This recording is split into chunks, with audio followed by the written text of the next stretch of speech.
Coming up on your favorite podcast, the return of peak cinema with Lauren. That's right. We've analyzed a couple of pretty solid ones here, the first two episodes in Austin Powers and the Mummy. You can go back, check those in the archives. Tonight, probably not going to talk about a classic. I wouldn't know if we would call that a classic, but it does make us want to explore the genre of video game movies as we look at Lara Croft's Tomb Raider from 2001. An epic disaster, and we can't wait to talk about it and make fun of it for the next hour. So hope you join us with it. It's going to be Lauren, it's me, it's Ryan, it's Peak Cinema, and it's next on the pod.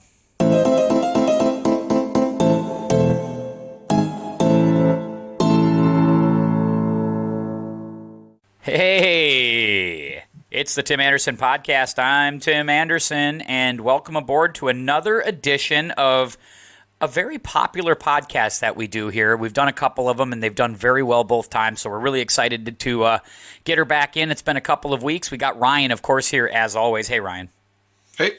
But we're joined by Ryan's better half, as we like to say, Lauren Nelson Kane, in the house for another edition of Peak Cinema. Lauren, how are you? I'm doing good. I am ready to talk about this movie that I was totally obsessed with as a child. And I've reneged on recently. It's one of those where it's interesting. It's an interesting film to watch because it does show you in two different parts of your life, right? It says, you know what, my palate for great cinema at this age, very different than it is at this age, right? Like, I don't think when you're 7 years old you can appreciate sushi. It's something your palate has to become accustomed to. Yeah, I think it's telling that the kinds of movies that I watched when I was about this age are the two movies that we've talked about that, yes, I have nostalgia for, but are genuinely good movies that adults in my life made me watch. And this was definitely one that I chose of my own volition. And, I've grown and I've learned. And I'm glad about it. It's another example would be like if when you were younger, like I know this when I was younger, one of my favorite things that, when my parents would be like, we're going to go to McDonald's today. It's a great day. It's a great day, isn't it, to go to McDonald's? And you were like, McDonald's has the best hamburgers ever. You know what I mean? And you say, and you know what? You do love the occasional McDonald's cheeseburger, right? You do. But then you have like the $12 high-end burger at a restaurant, right? Or a bar and grill, like that just serves up a wickedly good burger. And then you're like, man, you can't go back to the McDonald's cheeseburger after that, can you? No. That's or sort of what this is. You can, but you have to admit to yourself what it is you're engaging in, right? I still eat McDonald's hamburgers, but I'm just like, you know what? I have $5 and I need some food right now. Yeah. That's how I feel about it. And that's how I feel about this is like, I can just turn something on for noise. Yeah, you don't seek out this. Like, you don't seek McDonald's out. No. When you say, I'm hungry for a burger, you don't just look at Ryan and go, let's go to McDonald's, pal. Here we go. I'm hungry for a burger. McDonald's the height of luxury. McDonald's is where you go when you're just like, man, we are out of options. And the only thing that's here is a freaking McDonald's. Or I got 10 minutes. We got to hustle home. That's where we're going. Now, Ryan is aghast at this whole commentary because how dare we sully the good name of McDonald's? And I'm sorry. I'm upset. I'm sorry I've upset you. I'm not bothered by the fact that you're disparaging McDonald's. Look, McDonald's is not the peak of food here, but I think it's important to understand that it absolutely does Lauren demand McDonald's from time to time. That there are days when life is hard and life is just too much for her to deal with. We absolutely get McDonald's on those days. Mm-hmm. So as much as I would love to stand by my lovely wife here and say that no, she absolutely doesn't beg for McDonald's on specific days. There are absolutely days where that's the case. Oh yes, I'm not going to say that that's not the case at all, but those are typically days when I have decided to eat my feelings, or I have had a copious amount of white wine the night before. For the same reason that I bought this movie instead of renting it, because I figured it was $8. And even though I know it's going to be bad, I will 100% watch this again. Just when I'm feeling low. There are certain things that I think that we can admit to ourselves that we engage in, maybe lowbrow, crappy things just to make ourselves feel a tiny bit better. It sounds like there's a little bit of like Schadenfreude with this movie for you. Like it's happiness at the misfortune of others. Like they're struggling, they're suffering, builds you up slowly. It reminds me of a simpler time when I was 10 and enjoyed this kind of stuff because, boy, are there so many things about this movie. It had never occurred to me watching this as a kid. I used to think this was like just awesome. This was like girl power movie. The movie. Wow. Is there a little part of you that hates the fact that your palate has changed? And that you can't just my wife says this to me a lot about how, man, can't you just like something to like something? Like, can't you just, why does everything have to have some deeper message and some bigger meaning and some this, that, or the other? Can't you just like it? It's fair. I don't know what happened to me. It all went south. There's an episode of South Park where I want to say it's Stan. Someone can correct me. One of the kids starts hearing everything. He's growing up and he starts hearing everything as like people farting or something, like a fart noise. And I resonate with that episode so deeply. The problem is that's really happening. Like you're not hearing farting. Like Ryan is literally farting next to you. There is also some of that. I mean, no, I would. This is why my wife sleeps in another bedroom. I'm pretty sure it's because of that. I don't know if that's true or not, but I'm sure.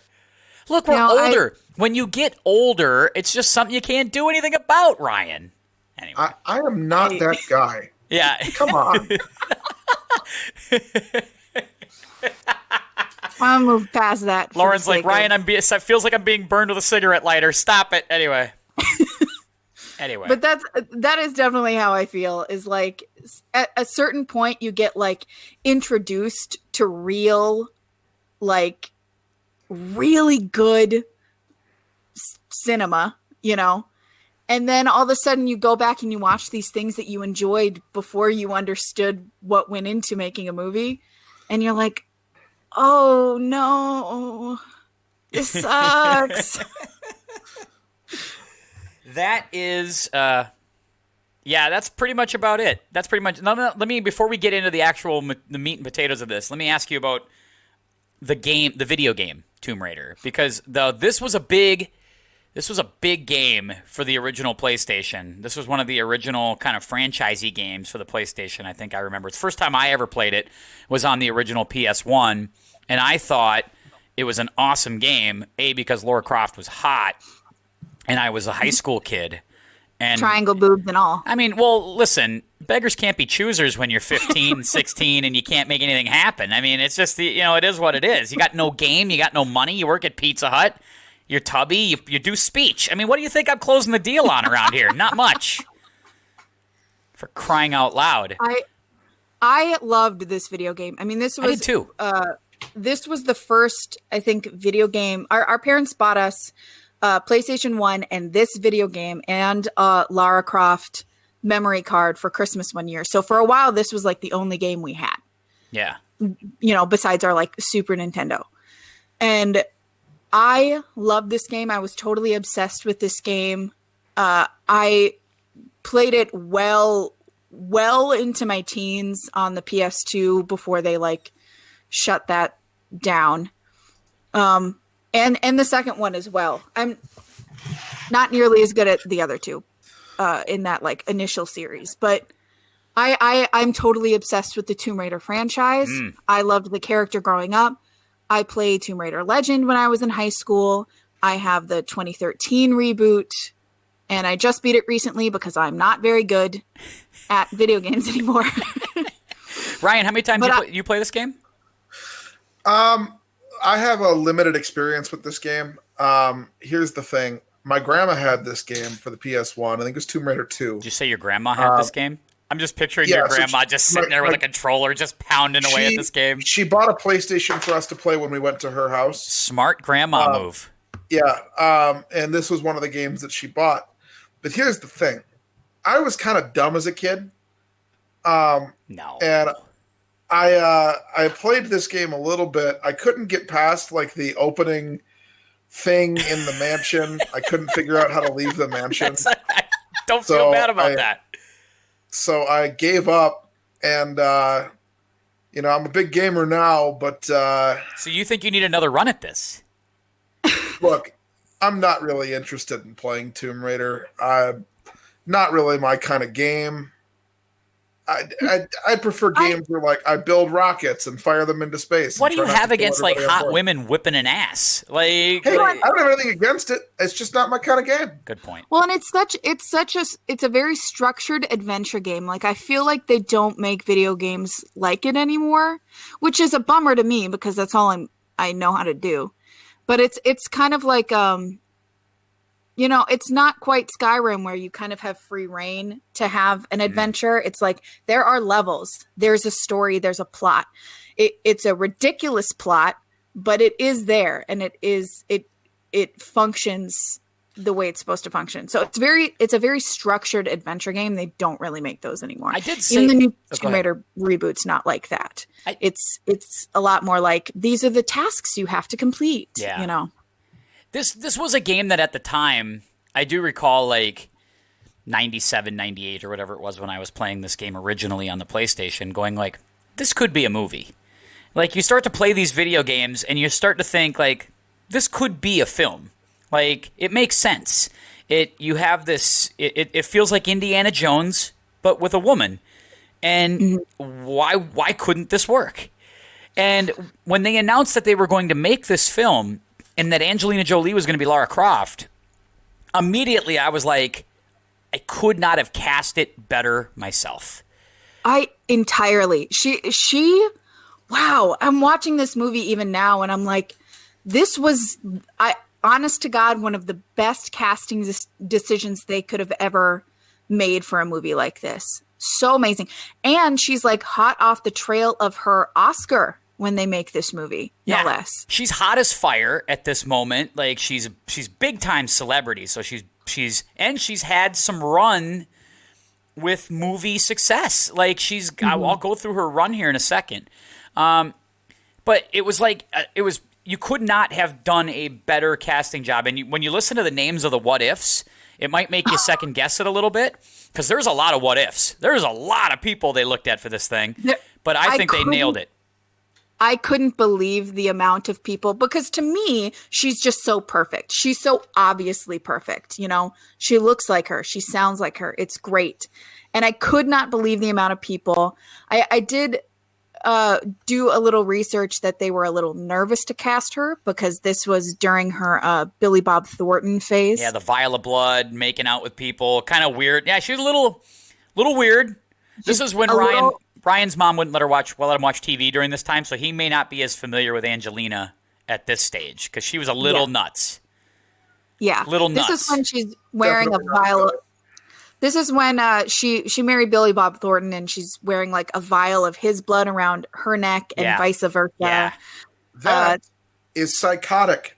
Mm-hmm. And I think, didn't she make out with not her brother? No, what was it? It totally was her brother. It was her brother. Yeah, they made brother. out like at an awards ceremony, red carpet, and you were just like, Angelina Jolie's hot, but what the hell is going on? Like this is also shortly Sweet Home Alabama. This is also like Stop it. Jon Voight's obviously in this movie, and like a year or so after this movie gets made is when she has her big falling out with him because Jon Voight's also a total weirdo, but he made a public statement that was like, we're just trying to get her help. She's on drugs or something. And then they broke off their relationship. So I don't know what's actually going on here, but she does not seem She seems like maybe a flight risk, which is why I would understand why they wouldn't want to cast her. I'm sort of waiting now for Angelina Jolie to go on TV and make the same thing about her dad. Like we're just want to get him some help right now. We just want to get him squared away. Wouldn't you love it if they just flipped that around right now? I would pay money. I would pay so much money. It would be delicious. Chef's kiss. Just mwah. It would be too good. It'd be too good. Anyway. Movies out that year. As we always do this now. We run through some of the kind of the behind the scenes stuff here on the podcast when we do this. But first we start with the box office from 2001. Do you know 20 movies this year made over $100 million? Good God. And 5 of them made over $200 million. Can you name some of the big hits of that year? Any of those top 20. Let's see if you can. What year was this? 2001. So I know that Black Hawk Down came out during this year. Is that one of them, or was that not nearly as big of a deal as I think it was? Not nearly, and it might have came out later in that year because it may even be like more of a 2002 film because it's not on the top 30, 40. Actually, looking through 2001, I didn't know that many movies that came out during that time. The only other movie I can think of is Atlantis, and I know that bombed. Now, it's a weird thing. There's some sequels. There's the beginning of some big franchises. And it's a lot of epic stuff. It just feels like a real change, like a sea change in films this year. You ready for the top 5? Yep. Number 1, Harry Potter beginning franchise, Sorcerer's Stone. I should have known that. 288 million domestic. Number 2, another big franchise beginner, Shrek, $267 million. I should really know this. Number 3, the beginning of a franchise, Monsters, Inc., $237 million. Rush Hour 2 comes in at number 4 with $226 million. The Mummy Returns. Hey, thanks, Brendan Fraser. Comes back with $200 million for The Mummy Returns. Takes the 5th. Then after that, number 6, Pearl Harbor, 198. Jurassic Park 3, 181. Planet of the Apes, 179. Oh, my God. Hannibal, which was like the Silence of the Lambs sequel that was long awaited. Jodie Foster is not in it. It's Julianne Moore, 165 million. Number 10, Lord of the Rings, Fellowship of the Ring, 163. Wow, so this was a major year. Huge. for especially for the beginnings of franchises. And then you get the back 10 are pretty huge too, right? It's crazy. You have American Pie 2, 145. Fast and the Furious starts their franchise, 144. Ocean's 11 is 13 at 132. Lara Croft comes in at 14, 131. Then Traffic, Castaway, Crouching Tiger, Hidden Dragon, Dr. Dolittle 2, Spy Kids, and The Princess Diaries. There's your top 20 in 2001. Holy blockbuster year. Holy crap. All of those movies made over $100 million. Holy crap. That's a lot of stuff. It's gigantic. And that's not even some of the critically acclaimed stuff. Like Training Day came in 28th at $76 million. That was where Denzel wins his Academy Award. Wow. You have some Legally Blonde comes in at $96 million, and it comes number 22. That becomes a freaking Broadway musical. I love Legally Blonde. Oh, I hate that musical. Anyways. There you go. So it's a gigantic year for film, but it at the same time kind of a sea change year where we started to move more towards like big franchises. You know, big money making, blow out the budget. We're only going to tell this movie to get to this movie, as opposed to like make a movie, see if it does well, come back, make a sequel, copyright Rush Hour 2. Mm-hmm. This is it's obvious that this was meant to be a franchise. You know, this is based on, especially at the time, 2001, Tomb Raider is a major video game at the time, a major player. And it's very obvious to me that they attempted to franchise this. And they did make a sequel, but it is also bad. That's the problem they have, is that they were kind of painted into a corner. It made a bunch of money, but it was a terribly reviewed film, 21% on Rotten Tomatoes. Although Roger Ebert likes it. So What is Roger Ebert's deal? What's going on, Raj? Jesus Christ. Anyway. I'm so confused by him. But 21% on Rotten Tomatoes, but it makes a ton of money, so you feel like, well, it's a franchise. We've committed to it. Back to the well. It's weird. The second one also sucks. I mean, yes. I would say that this one is more entertaining, even. Yeah. But they're both just so bad. I mean, I have so many. It was genuinely hard listing off my favorite moments. Like, that's difficult. It is difficult. I had a tough time with it. I really did. Hey, Ryan, out of those 20 movies I named, how many have you seen? I've seen a good number of them. I'm a huge Lord of the Rings fan. I love Monsters, Inc. That's one of my favorite Pixar movies. I've seen a number of them. Those are the top two for me, but I've seen a lot of them. Yeah, see, the thing is, Shrek and Monsters, Inc. really represent that really high-level, next-level animation stuff that was really starting to kind of take hold. Like, Shrek was just a film that was a cartoon that adults could like, too. Monsters, Inc. kind of falls into that category, too, right? Where they stopped kind of gearing those films that way. So, again, a big sea change in films that year. It's really crazy. You want to hear who was... Go ahead, I'm sorry. I was going to say, well, also you're seeing a lot of like movies obviously geared towards young people that are making the most amount of money. Harry Potter, Shrek, Monsters, Inc., even to some extent Tomb Raider is obviously geared towards teenagers and younger people. These blow up entirely and make so much money. I think it's the beginning of an era that we're currently in where you make movies to appeal to kids and to young people that also appeal to adults, and that's how you make your money. And I always felt like it was the year. I feel like a lot of these films, too, were trying to chase, like, Titanic success, right? Like Pearl Harbor. You feel like they come out with Pearl Harbor and Castaway to, like, chase down what they had with Titanic. This epic film, get Faith Hill to sing a song on the soundtrack.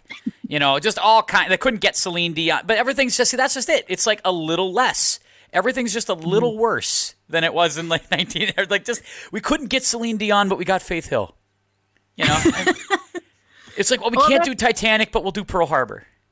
It's just a little bit worse. The thing about Hollywood is that it's like if something works one time, they have to attempt to recreate it 100 more times before it occurs to them. Yes. The reason it worked was because it was different. That's right. Exactly. And that's the problem they run into now, right? Is that and everything has to be a continuation. You don't make a one-off movie anymore.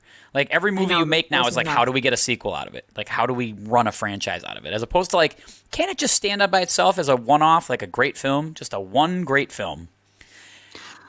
You want to know who passed up the part or who they passed on? You want to hear some names? Yep. I've got a few names. I want to see if you're going to... Let's see if you got the same ones I do. Well, first of all, our girl Elizabeth Hurley. Yes. They mentioned her first. I'm kind of glad they didn't take her. I love Elizabeth Hurley, but no good. That would not have worked. Jennifer Love Hewitt. That is a strictly... Look, I'm trying not to talk about her boobs so much because there are some weird boob facts. But Ryan smiled when I mentioned her name. Like, that, we don't have this thing video recorded, but Ryan had a big smile when I said Jennifer Love Hewitt. Just saying. I did nothing of the sort. That's a boob casting. That's strictly a boob casting. How dare you? She's great. Come on. Come on. She was great in Garfield. Yeah. I loved Party of Five. Anyway, was that the show she was on? Was it Party of Five? Anyway, how about that Nevermore? Jennifer? Who cares? How about Jennifer Lopez? I don't even understand that one. You don't see J-Lo as Lara Croft? Well, for one, can any of these people do a British accent? I don't know if Angelina Jolie can do a British accent. Look, I like J-Lo in certain roles. I'm not going to pretend like she's a bad actress, but she does not strike me as the type of person who can do a British accent. Maybe they were going a completely different direction because they have J-Lo, and then here's another one, Catherine Zeta-Jones. You know what? I feel like that's the only one I would buy out of all this list. You'd buy Catherine Zeta-Jones?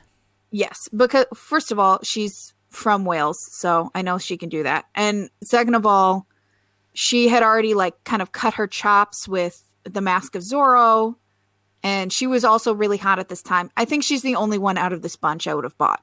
Perhaps. There's Famke Janssen. who's kind of I don't have that one. exotic. That would have been interesting. How about Demi Moore? Out on that one. I'm so out on Is that a one. hard out? Yeah. I'm hard out on I that feel one. like Demi, that's a little past her. I don't want to say her prime, but I feel like that's a little past her window of like superstar status. That's like 8 years removed from G.I. Jane. Yeah. We're just kind of past that spot. That's clearly why they were considering her, is her G.I. Jane era. And I'm like, that's not really who she was in 2001. No. She was going to do that Charlie's Angels sequel, which is awful. And she looked great in that. I mean, don't get me wrong. She looked like $1 million, but still, no, don't see it. And here's the other one that I just can't get my head around. Sandra Bullock. I don't get that at all. Sandra Bullock. When was Heat?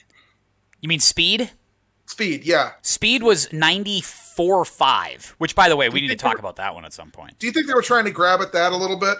Well, see, Sandra Bullock up to that point had done some action-adventure films, like Speed, like The Net. Well, like, when's Miss Congeniality? Congeniality is this year. It is actually that film makes it's on this list. It's number 39, made $65 million. So, but that's kind of a turn where she becomes not a romantic comedy, but more like a snarky, sarcastic.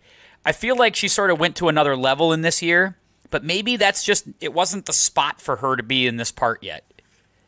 I think this is like such a tried and true action movie role.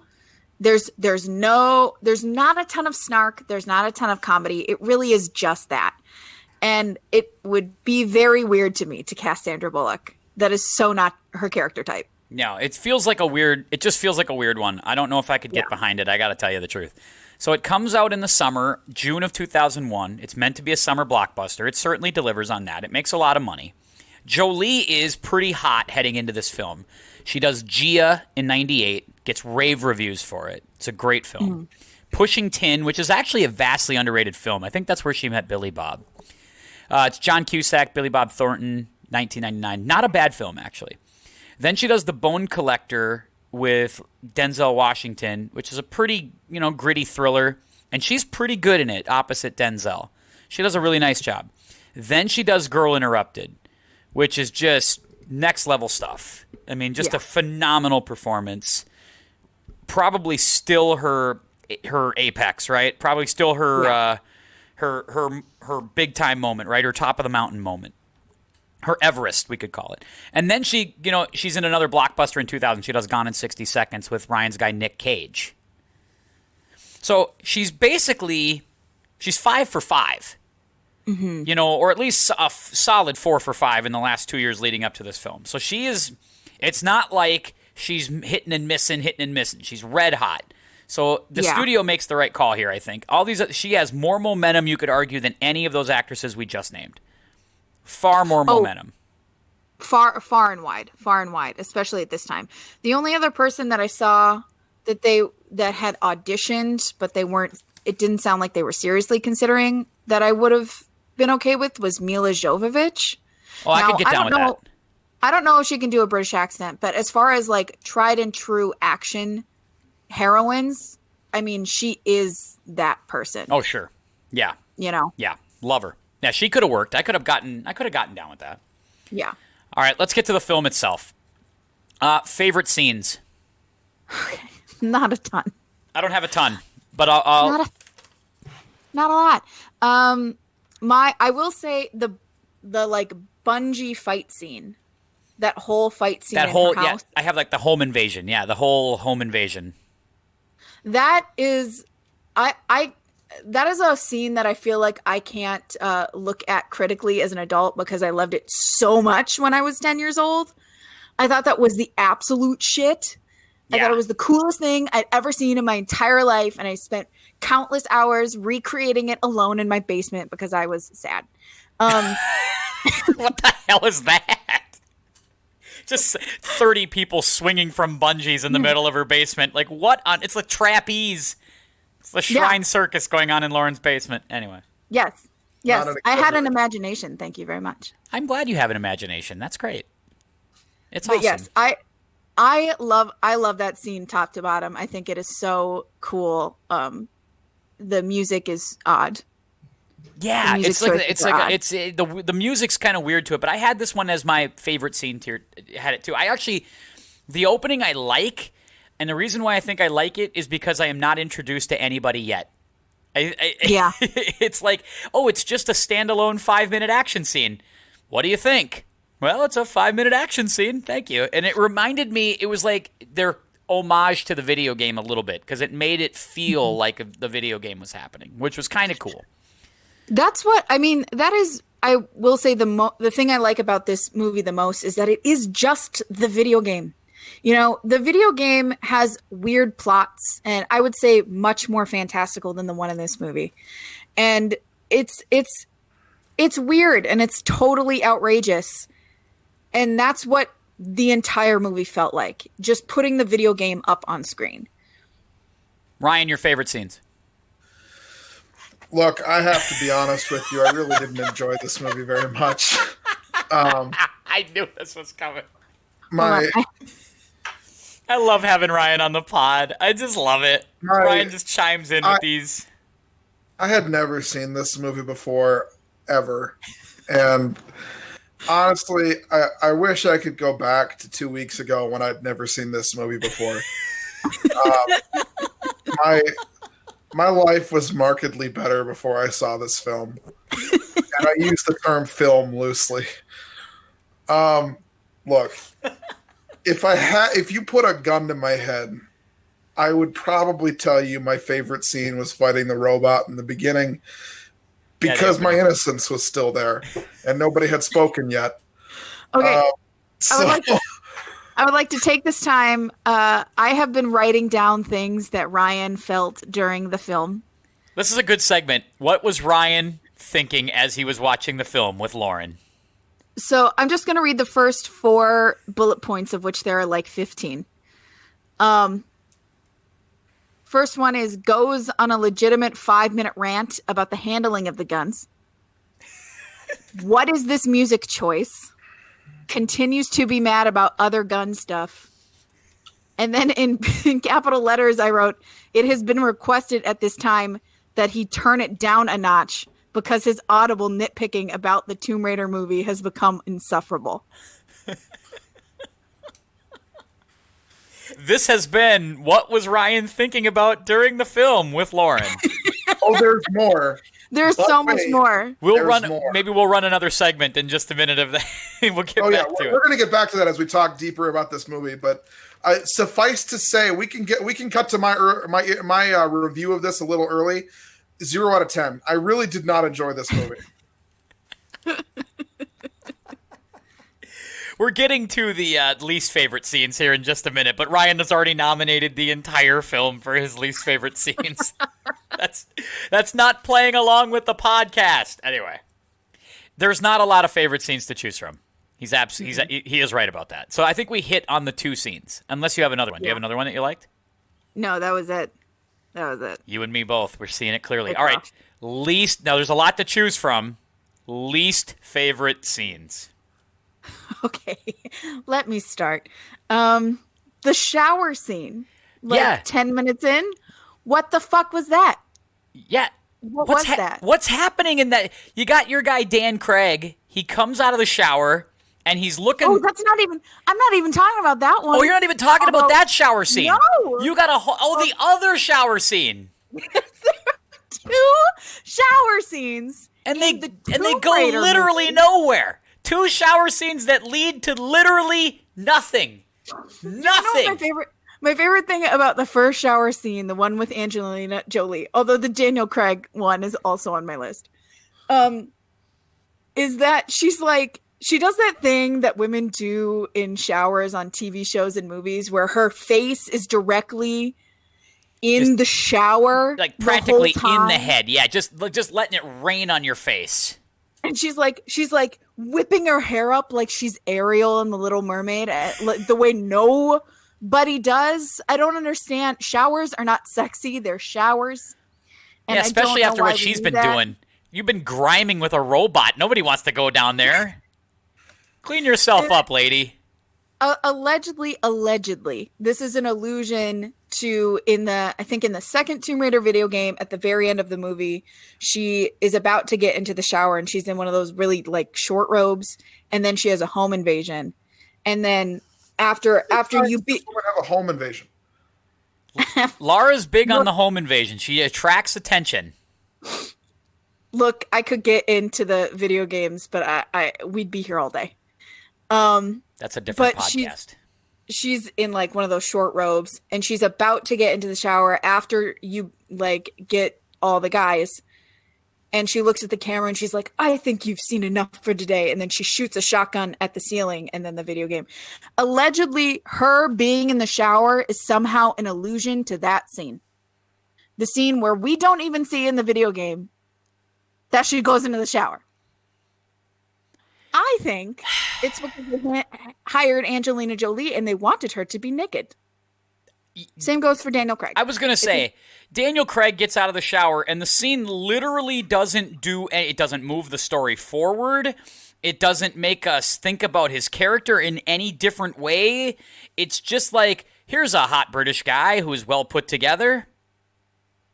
We'll have him walk naked in front of Angelina Jolie. You know what? And the thing about that, this is why I hate both of them. One, neither of them does anything. They're totally pointless. They're clearly just so that we can see naked actors. And two, the Daniel Craig one is like, why are you walking around naked? Who does that? Put a fucking towel on. Yeah. Who just like walks around naked? And then when he sees Angelina Jolie just sitting in his apartment or whatever, he makes no attempt to clothe himself. I'm going to get to this because I live it, if my wife is gone for the weekend and I have the house to myself and I shower, I still lock the door behind me and bring the clothes in with me because I don't dare walk out. I'm still putting on a towel. What are you doing? I'm glad you brought this up because this is adding to me in the least favorite piece. Does anybody fucking react to anything? Like, ever? No. Does anybody ever just go, what? I'm shocked. Or play a scared anything. Does anybody, just no reactions to anything? Naked gal walks out of the shower, naked guy walks out of the shower, nothing. No reaction whatsoever. Just everybody's just loosey-goosey. Everybody just like, well, standard operating procedure. Like, let me just put this out to you. They're fighting in a tomb, and statues are coming to life. Yeah, they're just like, this is normal. This is a regular Tomb Raider stuff. Which, by the way, rock people are moving, and literally nobody reacts. Everybody's just like, well, holy shit, look at that. Rocks are moving. Well, like, no shit. A giant statue of like some Hindu goddess is coming to life. That's totally normal shit. Everyone just, pack up your stuff and leave quietly. That's just exactly. What are we doing? It's like their reactions were like somebody just found like the Chef Boyardee ravioli and were like, hey, do you want me to get 2 or 3 of these or do you want me to just get the one? And it's just a kind of a simple nod. Angelina Jolie throws just like a nod at it. Like, yeah, get the 2. Get the 2. Get the 2 raviolis. Like, I get it. She's who she is, but yeah, it's like, I've dealt with this before. Give me a sec. Like, just let me breathe, do my deep breathing exercises, and then I'll know magically how to defeat this living piece of stone. And then what are we doing? And then it's like, she has this, I don't know if this was just her choice. She's like, you know what my default pose is going to be? I'm just going to go somewhere and put my feet up. That's my default. She does it like 8 times. Like everywhere she goes, it's like, well, let me put my feet up on this table. Nope, on this table. It's like a fucking dog that has to piss on every fire extinguisher on their way in. Fire hydrant. That's so you know that she's not like other girls. Yeah, that she's serious. Oh, she means business now. Oh, she means business. She wears leather jackets and she puts her feet up on shit. That's how you know. Yeah. And she's not a girly girl. She's going to ride a motorcycle and she don't care what you think because she's different than everybody else. She's edgy. That's why she doesn't have to react to anything. She could just sit there with a smile on her face when rock people are coming to life.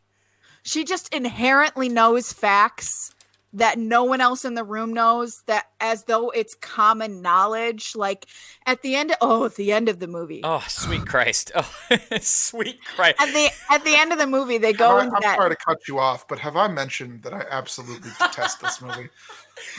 Okay, this is another Ryan moment, is that I looked at him because I knew the end of the movie was going to destroy his psyche. And so first of all, there's that scene where they're walking into the tomb and the ice explodes. She rings that bell and the ice explodes, and it doesn't like shatter and fall. It doesn't like explode the opposite direction of them. It blows out at them. And Ryan begins laughing hysterically, is what I have written down. And then, why in the world would it explode toward them?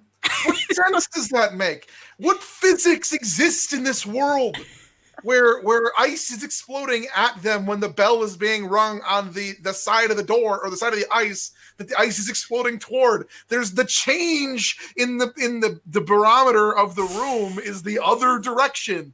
There's no reason for the thing to explode toward them. I hate it. I hate it every second. I cede my time.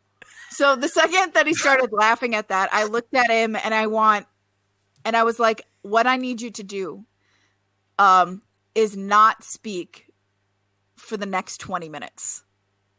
And then we'll revisit your thoughts. And afterwards I write, he is visibly uncomfortable that he cannot speak. You just told a speech guy not to speak. And then the last note is, if anyone told me who directed this was just a man, I would believe you based on the running shots alone, because it is all boob. This whole movie is like boobs, the movie. And I understand that the video game is pretty much also like that. I think the film would have been better if they called it Boobs the Movie instead of Lara Croft Tomb Raider.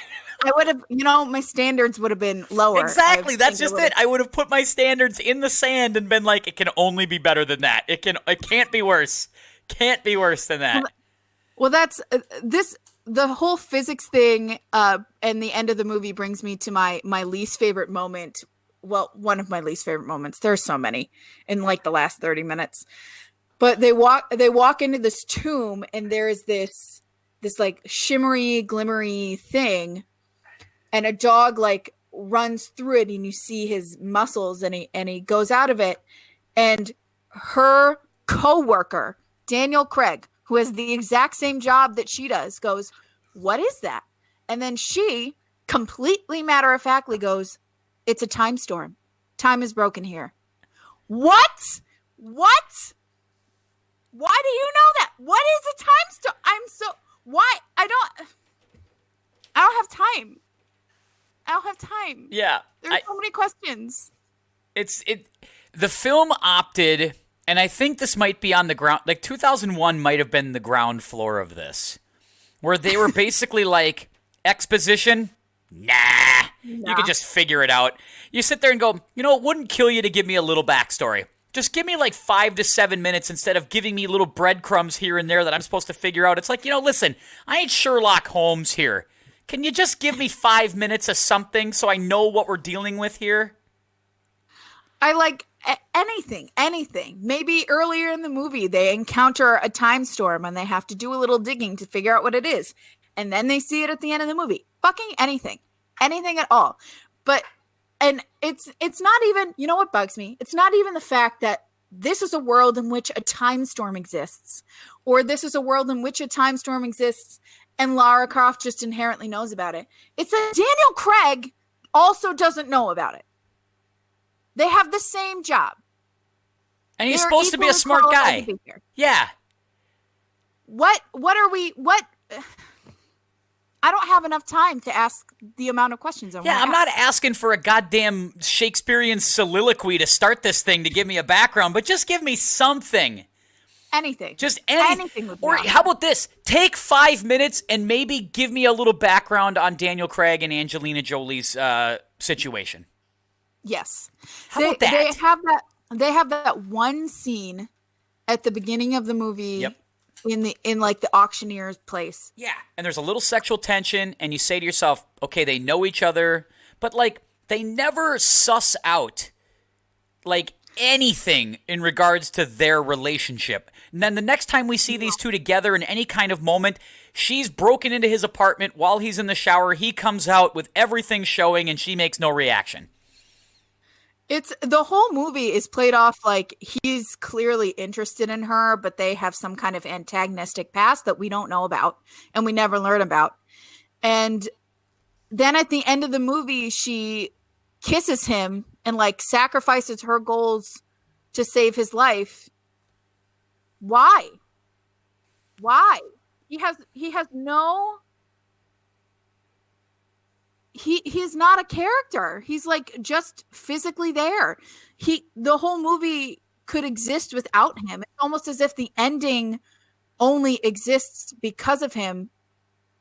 But the rest of the movie, he does not need to be there. It's not Bruce Wayne and Catwoman here, right? No. It's not that. It's not even close to that.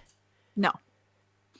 I think that's what they wanted it to be, but it's like, okay, well then I need more there's character development. There's none of that. There's none of that. You gotta have characters before you can have development. That's sort of how this works. Ryan is just he's reliving this film right now. I wish we could just put the video on the podcast for people to see this, because Ryan's face, as we've talked about the last 5 minutes, has been it needs to be its own meme. That's all I gotta say, or its own GIF. It needs to be something. GIF, whatever the hell you call it. His soul has left his body. It really has. It really has. I feel so bad for him. You okay, Ryan? I love my wife very much, but the fact that she made me watch this movie makes me question whether or not that feeling is mutual. I know. I gotta slow down. I made you watch this and Bedazzled. I gotta calm down. If this is film, I'm going to stick to the Avengers. He's literally sitting there going, I've got to go back to call my exes from high school and see if I can work it out with some of these people. See if I can get this all straightened out. This is the worst part. I don't have exes from high school. I don't have that. All right. I have this. Think of it like this, Ryan. I counted on this and I was betrayed. When my trust was betrayed. I thought this was going to be a podcast of fine films, and I have watched The Mummy, which has been great, and then I watched Bedazzled and Austin Powers and this, and Austin Powers was funny. I liked that movie, but between Bedazzled and this, if I took an SAT score right now, I would do worse than I did 5 years ago. How about this, though?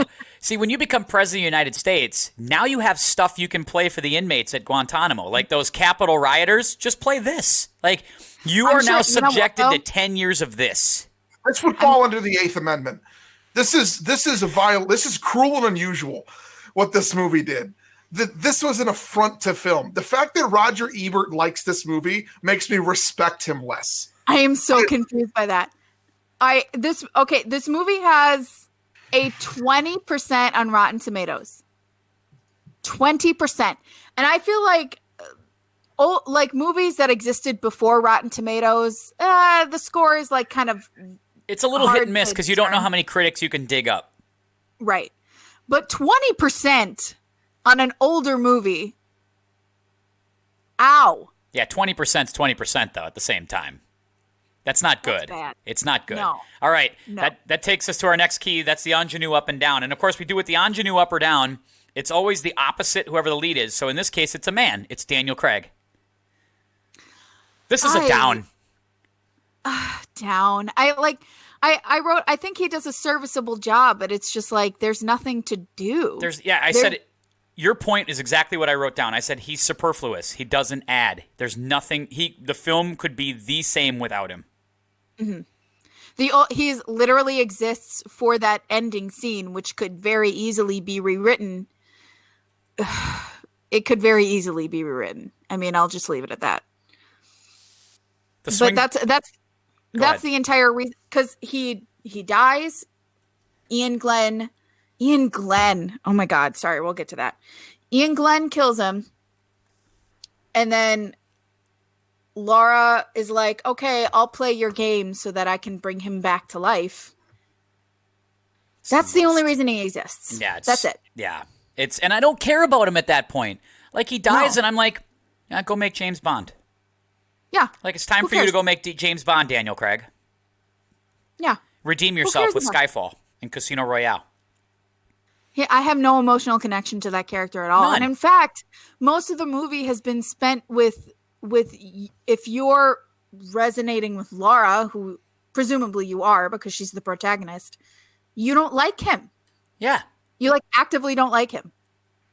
There's nothing redeeming at this point about him that you like, other than the fact that he's got six-pack abs.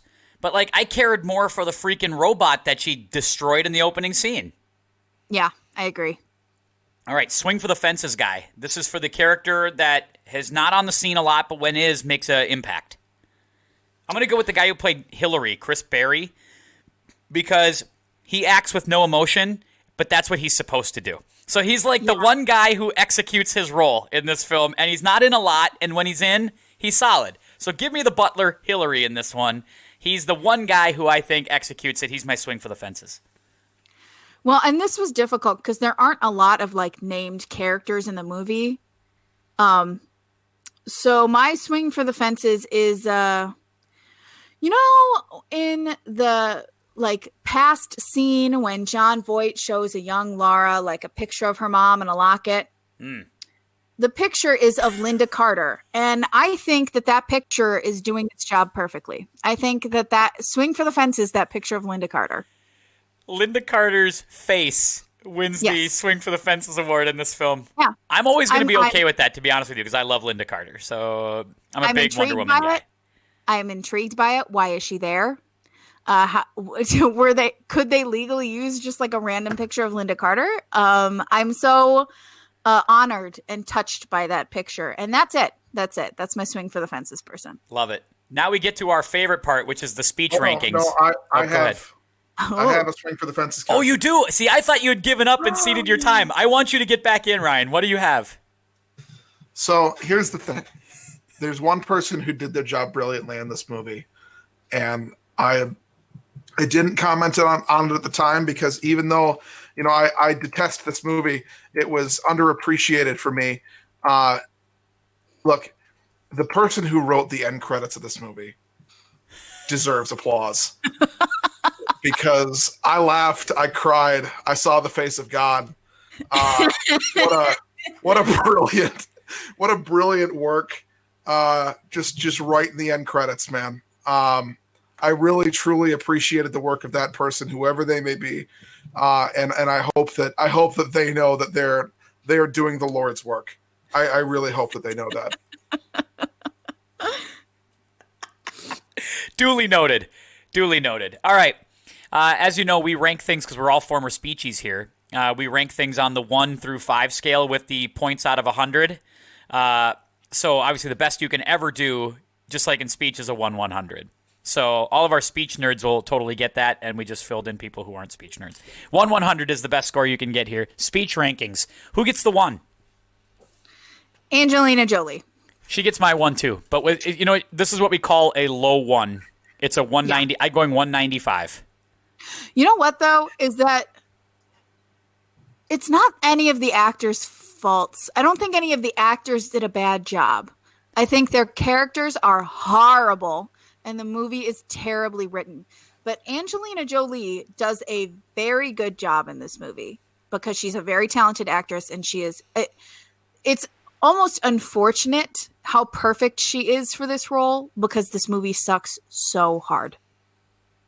It sort of signals this is sort of you strike while the iron's hot and you're like, I'm going to go for broke here and take a big swing.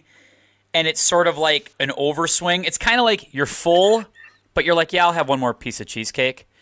And you pay for it. Like it leads to either a reversal of fortune or just a really bad stomach ache, but it's too much. It was too much for her. And I think that sort of signifies like the end. Like she just went for it, which I give her credit. She probably got paid a lot of money to do it.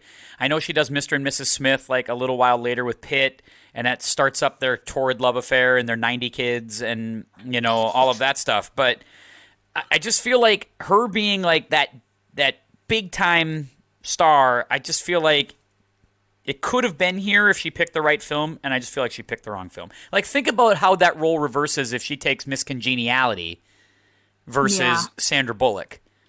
But I think that this movie, more than any other that she did, really solidified her role in Hollywood as kind of this like action movie slash, sex pot type character type. Exotic, kind of out there, different. I think she did. Like you said before, the movies that she does before this do all of that as well, and they're all very good. But I think nothing solidifies it more that even in a bad movie, that is her character type. Yeah, this continues to be her character type. Well through now. There are only like a few movies I can think of where that's not really the character she's playing, and they're typically not reviewed very well. Yeah, I don't feel like she's gotten the critical acclaim post Girl Interrupted. Like she hasn't found the part that makes her, that next levels her. Like Sandra Bullock doing Gravity or taking on some of the films that she's taken some pretty solid film, like The Blind Side, things like that. She does Miss Congeniality and does The Heat and does all of these films, but then has taken her game to the next level and done some of these critically acclaimed films. I mean, Bullock will openly admit that she'll get a Razzie and an Oscar in the same year because she's gonna have some hits and misses. But I think you just feel like Jolie sort of like, here's what I do, and I'm just gonna keep doing that. And she hasn't taken those chances. I do think in recent years that she has a thing where she's a little bit too pretentious. Yeah. So like, which is a little unfounded, I would say. I think she's an incredible actress, but sometimes she really tries to do something that is like, this is an Oscar movie. And it's like, it's bad. It's like, it's straight up bad. Yep. That Beyond the Sea right? Beyond the Sea she made with Brad Pitt a couple of years ago. That was so obviously meant to be that. Terrible movie. Horribly reviewed. She did The Changeling. Salt. Years ago. Salt. These are things that she clearly does because she wants the critical acclaim, and it just never really ends up working out that way. Because I think she's a little high on her own supply, personally. You might be right about that one. It's a great way to look at it. We should have that as a new award. Who's the high on their own supply guy in this one? Maybe the irrational, just maybe full of their own S. We got to have somebody like that in here. But all right, so we look at, she's our one. Who's the two? I put Daniel Craig. He's, again, the rest of these are like, everyone deserves a 5, but what am I going to do about that? See, I went Ian Glenn. I gave him a 293. I went 293. Like in the speech world, a 293 is terrible. But I'm literally like, he's at least the villain, and he sort of acts like one. Like, he's a complete cartoon villain. Yeah, cartoon villain. But at least it sort of works. And like, I feel it doesn't. I mean, it's 293. Like in the speech world, that's a hey, you got a 2. It must have been a pretty weak round. And it was like, it's a round where if he was playing in a speech for me, he'd go 255. Yeah. It's just he caught a lucky round. And hey, you don't got to apologize for it. It's a 2, but it's a bad 2. Yeah. And you agreed with me, Ryan? Yeah, I think the same thing. I don't necessarily think it was, he's not getting a 2 because of his performance per se. He's getting a 2 because, he chose a bad piece. You know what I mean? Like, yep. You're doing the wrong piece right here. And you just get the feeling that maybe maybe he's not getting the coaching effort he needs to get in this season. This poor guy, I mean, he's just plugging away, and he goes on to do better things, and to be honest, like you feel bad for him. He does this. He does this his like sophomore year, and he's clearly like a young kid full of talent, but he just picks the wrong thing. And then he does Game of Thrones his junior year. Yeah. So there you go. Like, he kind of had. I think that's everybody in this film except Jolie, because Craig goes on and does James Bond, and people go on and do other things that are better. But this was maybe the film where they're like, man, we really need some money in this house, so let's just take this one. It's just such a bad one. All right, who gets the 3? I mean, I put Ian Glenn as the 3 because he is literally Skeletor in this movie. That's fair. That's fair. So I have him as a 2. Ryan, who do you have as a 3? 3 here. I mean, by default, I feel like I have to put Daniel Craig because I really can't name anybody else that's in this movie. I'll name one. I just, beyond this 3, I really don't care. I mean, this is one of those things that someone's getting a default for because I can't give them a 5. This is like a 489, and then you get like the 588, 587, 586, 585. This is one, to be honest, like this is that tournament where I get in trouble for judging because I give somebody like a 579. And you're hearing it from somebody in the in the judge's lounge, like complaining to you because I'm like, I said on a critique sheet, like, what is your coach doing? This is nowhere near performance ready. Why are you doing this? John Voight's speech coach came into my office and said, we really got to talk about Coach Ryan's critique ballot here. This is no good. This is terrible. Yeah, this is just unacceptable. That's where I'm at with this movie. Like, this is all there is to eat in the judges' lounge is baked potatoes, and Ryan's cranky because he hates this. He hates this right now. This is too inside speech. This is getting way too inside speech here for everybody. Oh, I love it. Sorry, but maybe the speech people in the world will love it. I don't mean to get inside speech. I'll round out my 5 since you hit on all these other ones. But I'm going to give you Noah Taylor, the guy who played Bryce. The guy who makes all of her devices. I thought that kind of worked. Like, I thought he was okay. He gets a 392. Craig gets a 490. I mean, for a guy who likes Daniel Craig, this made me mad. Like, I'm like, you should be better than this. Like, this should be the kind of stuff you take a leak on and go do like Pride and Prejudice on the BBC. Like, you should never do films like this. This is so obviously, I mean, like, I went and I looked at his IMDb, and I genuinely couldn't name one movie I had ever heard of prior to this, or even between this and James Bond. There are just not a lot. Like, James Bond is, I think it's safe to say, his breakout role, which is unfortunate because I think he's a really talented actor. But, you have to pay your dues, and I think he paid his dues.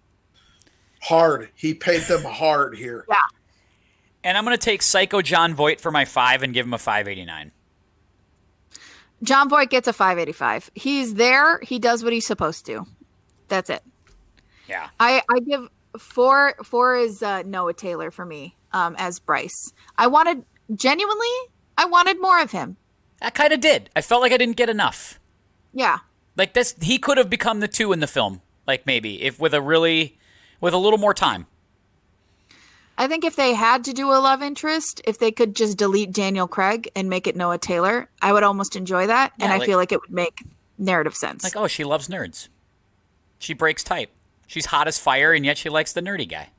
I could get that. This movie more. You would probably, yeah. Go ahead, Lauren. I'm sorry. They're friends. They live together. They clearly have a rapport, a much better rapport than she has with Daniel Craig. If you have to have a love interest in the movie, that makes more narrative sense. And he's got manners, right? Like, he could stay in the mansion and he sleeps in a freaking Airstream out in the freaking yard. Like, giant mansion, and he sleeps in an Airstream. I can respect that. The only comedic scenes that I actively enjoy in this movie all happen with him. Maybe I'm moving him up. I like it. I like him more than I thought. He gets 2. Daniel Craig gets 4. I'm going to swap them. I think we can agree on that. That's good. I like that. Yeah. Now, let me ask you this, because this is a good question for both Ryan and you as we kind of get to the end of this pod. Why don't more video game franchises work as films? Like, why Is it because they're two-dimensional characters? But you watch these video games now, these video games are telling these really intricate stories, and they're getting actors to play the voiceovers for these guys. I just wonder why this doesn't work more often. Like, what's holding these things back? Ryan, go ahead. I have opinions because look, I'm a huge gamer. I love video games. And you're right, a lot of these video games have some really crazy, intricate, awesome stories. There's two that I'm going to mention. One has a movie, one needs a movie. And the first one has a movie is Assassin's Creed. The story of Assassin's Creed is amazing. And it's an in-depth, intricate universe of story that, for whatever reason, these Hollywood writers looked at and said, nah, we're going to do our own thing. And instead of taking one of those stories and adapting it to film like they should have done, they made this giant pile of crap that made no sense and had no bearing on the video game at all. They just used the name, characters, and aesthetic, and it made no sense. They did the same thing. They did the same thing with Tomb Raider, I feel like. And I feel like that if you just did honor your source material, you could have a good game. Look, nobody's saying that the Mortal Kombat movie is a great movie, but it honors the game, and it's widely considered to be one of the better video game movies because it honors the game. You've got to honor the game. The other one that needs a movie is Overwatch. You've got this incredible, intricate, deep universe with a ton of backstory, and if somebody did it, it would be great. But I'm so concerned that whoever decides to do this story is going to screw it up because they're going to have their own creative impulses, and they can't just honor the thing that they're trying to honor. Well, and this is so I did a little bit of research about what like the best reviewed video game movies are. Currently on Rotten Tomatoes, the best reviewed video game movie is Angry Birds 2. At 73%. Oh my God. Followed by watching this movie. Kids. Children. Yeah, exactly. And it's mindless. It's mindless schlock. You don't have to do anything for it. This is followed by Sonic the Hedgehog at 63%, which I still have not seen. And then the 2018 Tomb Raider reboot at 51%. And I've seen the Tomb Raider reboot, and I was playing the video game recently, the one that it's based on. And there are definitely some changes that they made, but much like this Tomb Raider movie, it literally just is the video game put on screen. And it's really unfortunate that it doesn't work, because even though Tomb Raider, I believe, is it's not like I think that Assassin's Creed has a little more grittiness and almost reality to it. Tomb Raider's not really like that. It's a lot more fantastical. And so I get why maybe some elements of it would need to be tweaked or whatever, but it's like, if what you're going to do is just going to put it directly on screen and you perfectly cast it, why is the writing so bad? Why is the direction awful? What are we doing here? Because the video game, if I just watched all of the little scenes in the video game, that is a movie. And it's a good one. And I want to see it. It makes me think that, like, filmmakers, like the people who write films, don't play video games. And yet the people who play video games don't write films. Or people who love video games, they get a hold of the script and they say to themselves, what would I do with this story? Because they all sit there and go, what would the fan fiction in them comes out, right? They want to do... And sometimes that's great because you end up with things like Cobra Kai. But sometimes you end up with nonsense, which is what we're seeing a lot of in these video game films, right? Ryan, you were going to say? Yeah, I was going to kind of reiterate what you were saying, but I was going to say, like, if more writers had a true and honest love for their source material in these games and really tried to honor them. Like, I'm going to go back to Assassin's Creed for a second because I play Assassin's Creed. I've played Assassin's Creed since it originally came out. It might be my favorite franchise of all time, as far as like actual like games that I play that aren't sports games, because I buy those every year. But like I'm playing Assassin's Creed Valhalla right now, And that game is a continuation of like 13 other games that have come out over the last 10, 15 years. And they've all built on each other with this sort of story and backstory and prequel and sequel. And you can tell that there's a love and a continuity in this story, and it all ties together. And I feel like if you had a group of people writing a movie that understood that and used the movie as an extension of the video game universe, not so much as something to create, it doesn't have to be a word for word recreation of the video game story, but create something within that universe, you'd have a really good story. But they choose to do their own thing. They don't love the material the way that the gamers love the material, and the gamers aren't writers like the writers are. And even if you say fan fiction writers also have a love for the material. Right. There's a lot of fan fiction, I think, in Assassin's Creed that's better than the Assassin's Creed movie, and it's largely because they love and understand the universe and the source material. I also think they come at it like they're adapting a book or a comic book where you can take some liberties and you can move things around so that it, a comic book storyline or a book storyline is not going to fit neatly into a 2-hour film. So you are already inherently given those creative liberties. But video games are already visual media. Yeah. It's already a movie unto itself. I mean, God forbid if they ever try to adapt The Last of Us, which is if you don't know what The Last of Us is, if you've never played it, it is look it up, watch the gameplay, because it is absolutely incredible. It is. Talking it's about really it doesn't do it justice. No. It is good. I have played it. It's a very different kind of game. It's very great. It's like the story is really the forefront of that game. Yes, very much so. And I just feel like, especially now, there are so many video games that are being created that are very story driven and have character development. And it's like, why?